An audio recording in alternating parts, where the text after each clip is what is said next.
Krisna Simorowandi. Ya, saya. Rehan. Tampang terakhir. Sila. Ya, saya. Baik sekali. Ini hadir mungkin sahabat orang kalangan. Itu kita akan melanjutkan materi yang kemarin tentang coding dan kecerdasan artifisial. Ini lanjutan yang kemarin. Kemarin sudah kita buatkan ada coding dan kecerdasan artifisial.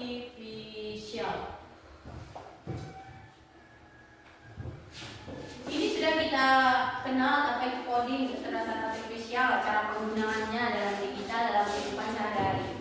Dalam minggu ini akan Ibu sampaikan judul yang lain, yaitu pemanfaatan AI atau kecerdasan artifisial untuk pembelajaran yang efektif.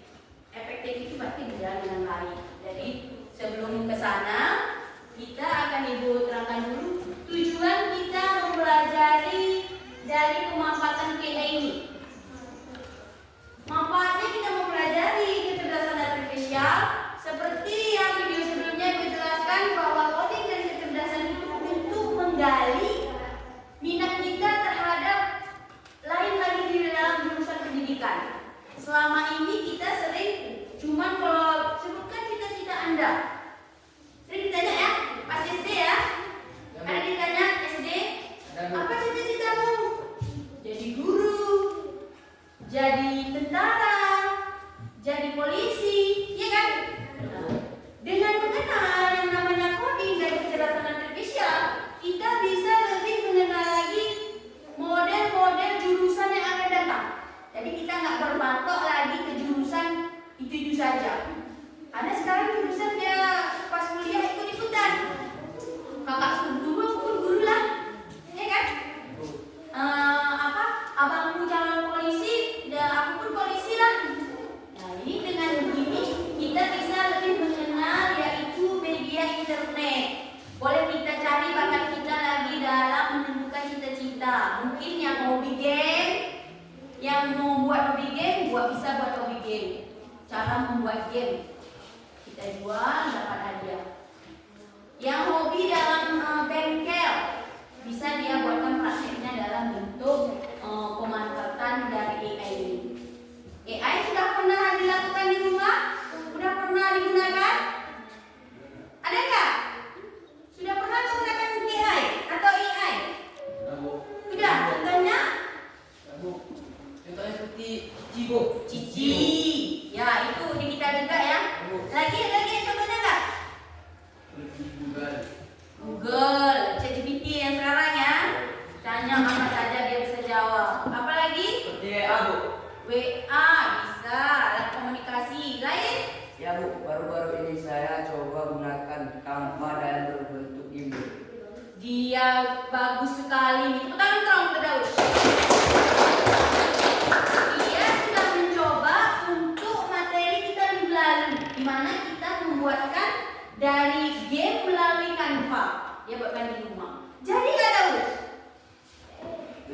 Belum. Kayak mana? Kodenya kurang? Dia lupa. Itu nanti kita lebih paham lagi dengan mudah diadakan buku di sekolah. Kita belajar lagi dari awal cara membuat coding, kayak mana supaya jadi game. Ada lagi sekarang lagi bilangnya nih, foto yang ada ininya. Pernah lihat nggak? Ada ya? Foto kita pasang foto, dia cuma jadi ikonik. Jadi ikonnya jadi gantungan kunci, Honda yang bisa terbang, ada nggak? Itu bisa juga. Bisa ya? Bisa di Google. Nah, sebelum selanjutnya Ibu sampaikan dulu tujuan kita, cara pemanfaatan belajar. Tujuannya supaya kita lebih bisa menggunakan AI ini dalam kesempatan kita dalam menentukan masa depan. Jangan seperti Ibu bilang tadi, jangan ikut-ikutan jurusan. Supaya lebih memahami lagi bidang-bidang jurusan yang lain nanti pas kalian kuliah. Yang kedua, anak-anak itu bisa menggali bakat sendiri. Apa sih yang saya mau? Kadang kok matematik saya jurusan bisa membuat game manja. Itu namanya bakat alami. Yang ketiga, tujuannya adalah sebagai bisa jadi guru personal. Kalau kita di rumah, lancar internetnya, bagus jaringannya, Google salah satu bisa jadi guru. Seperti contohnya ada ruang guru, ya kan? Ya, Bu. Ada ruang guru, ada apa lagi Cici, ya kan? Ya, Bu. 3 boleh tadi apa ChatGPT. Ini bisa dijadikan referensi guru secara mandiri di rumah. Saya di sekolah tadi pas pelajaran matematika sama Bu Juliana kurang paham deh dalam pembelajaran bentuk akar. Saya tanya Google lah, Google, ChatGPT, ruang guru, Cici, boleh tanya semuanya. Saya mau paham materi bentuk akar, jelaskan dari awal sampai akhir, itu gunanya. Yang kedua, dari tujuan pembelajaran kita sudah sampai. Ini ada lagi pemanfaatan dalam pembelajaran modern. Nah, ini salah satu masa depan yang akan datang. Pemanfaatan ini. Kalau kita baik dalam pemanfaatan AI, kita di masa depan lebih mudah lagi. Di mana dulu contoh yang sekarang kita rasakan? Dulu masak pakai kayu, ya kan? Sekarang masak tinggal cok. Dulu kita mengirim surat. Sekarang kita cuma mengirim pesan. Kita yang di sini pesannya sudah sampai. Bisa kawan kita yang di Jakarta, kawan kita yang di Banda Aceh, semuanya sampai. Dengan cuma kita duduk di tempat. Kalau kirim surat, datangi dulu pos, tulis dulu suratnya. Banyak proses ya kan? Ya, Bu. Ini adalah kemudahan-kemudahan kita dalam pembelajaran modern. Ini salah satu yang sudah terasa parah. Yang dimana wilayah kita ini tidak memenuhi jaringan. Itu pun sudah bisa kita gunakan. Pemanfaatan AI ini. WA, telepon genggam. Itu salah satu adalah alat-alat modern. Nah, apa selanjutnya? Pembelajaran dalam bentuk pembelajaran modern dan pembelajaran.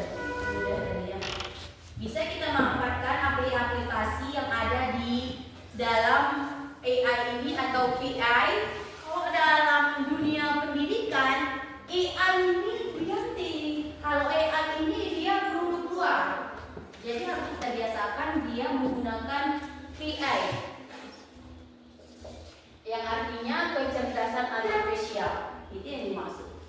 Jadi anak-anak ibu, gunakanlah media di dalam modern ini, dalam kecerdasan artifisial ini dengan baik. Itu sudah diulangi dalam materi sebelumnya. Gunakan pembelajaran yang membuat kita mudah secara baik. Jangan gunakan kecerdasan artifisial ini untuk hal-hal yang kurang mendukung dalam bidang pendidikan. Contohnya apa? Kita carilah gambar-gambar tahapan, kita share lah percakapan-percakapan yang ada di WA. Itu nggak baik. Itu namanya tidak penggunaan. Misalnya sekarang kan udah ada WA grup. Di dalam grup mungkin ada berita. Beritanya belum benar ataupun salah. Sudah salah satu menyebarkan. Ternyata orang itu kayak gini. Tapi beritanya belum tentu benar. Ini nggak baik. Kayak mana penggunaan penggunaan kecerdasan artifisial ini atau AI itu harus kita baca dulu. Kita telusuri dulu kebenaran dari beritanya. Tanyalah kau mungkin yang berberita si Firman. Oh, ya. Itu harus digunakan dalam bentuk yang baik, ya. Dalam penggunaannya ini. Baik, karena ini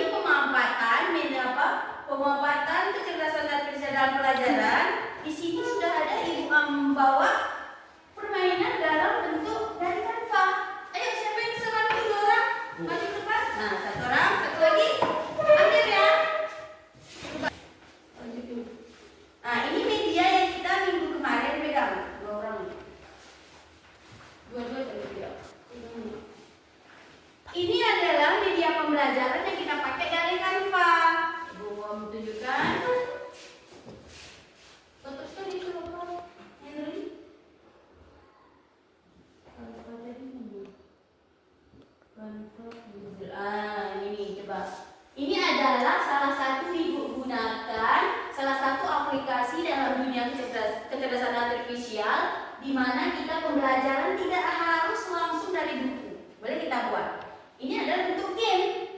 Ini kita buat yang kemarin, yang perintahnya buatkan saya game pembelajaran matematika yang membangun kreativitas siswa. Ini dia terjadi. Ibu perintah dalam bentuk media Unpleasant kita gunakan. Ini nanti kita tempel yang bentuk dasarnya, ini backgroundnya. Jadi yang di depan ini hasilnya. Ini nanti kita gunting secara bersama, kita tempelkan. Apakah gambar ini nanti jadi apa? Kita buatkan di sini. Gimana nih gambarnya nanti? Ini adalah medianya. Sudah? Jadi ini media akan kita buatkan. Sudah ibu bawa alatnya.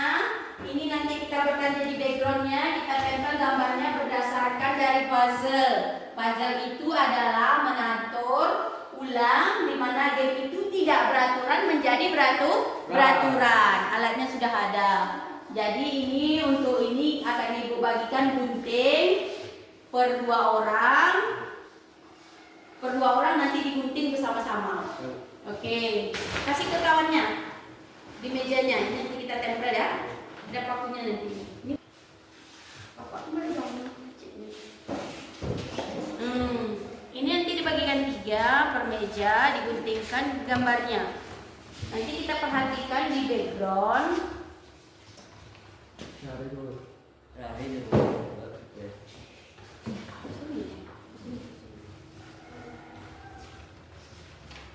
Pelan-pelan aja. Dia udah ada garisnya, nggak boleh lewat ya.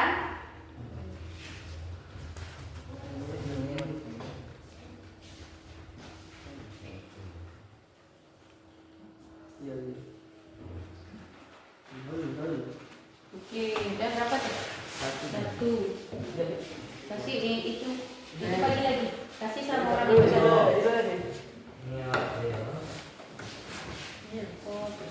Jadi timpakan ini media Unpleasant yang kami ambil dari Canva. Ini dari Canva, kami jadikan game model puzzle. Jadi ini anak-anak boleh nanti kerja kelompok menentukan. Kita lihat di backgroundnya Pak. Misalnya ada di backgroundnya ini kan ini ada di hal perkalian, model perkalian. Jadi dia nanti menyusun gambarnya misalnya 3x3. Dia dapat buatkan di sini gambarnya Pak. Karena di sekolah kita kan tidak memadai internet, jadi saya gunakan media Unpleasant dan offline.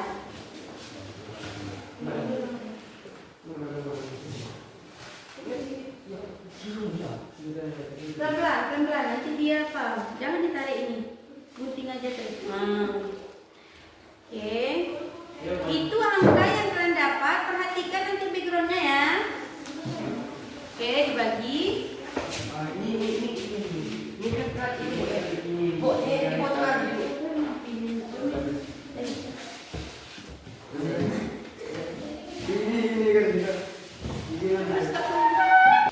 Nah, ini kok sorot.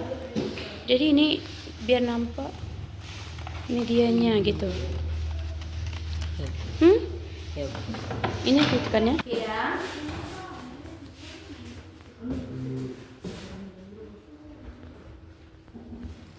Itu nanti dibagi, terus kerja kelompok, diingat di mana backgroundnya nanti diingat ya. Gue pakai. Ini nanti akan kita berhentikan sebentar untuk kita lanjut. Akan ibu buat supaya lebih konsentrasi. Kita ice breaking dulu lah. Dulu. Kita ice breaking dulu. Pan, udah. Ini nanti.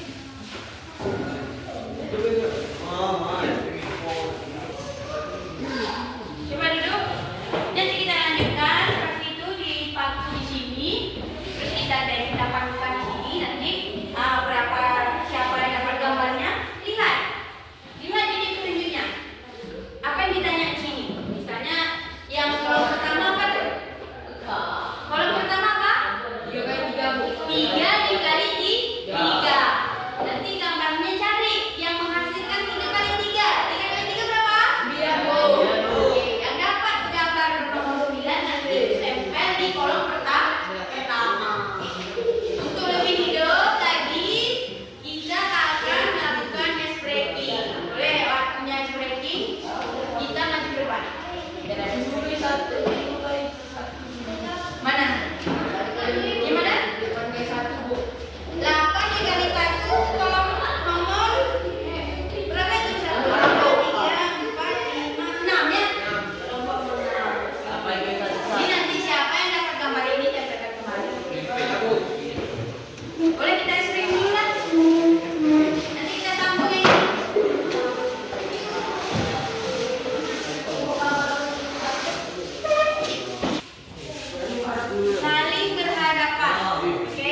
patung. Botak, Botak, batik, patung.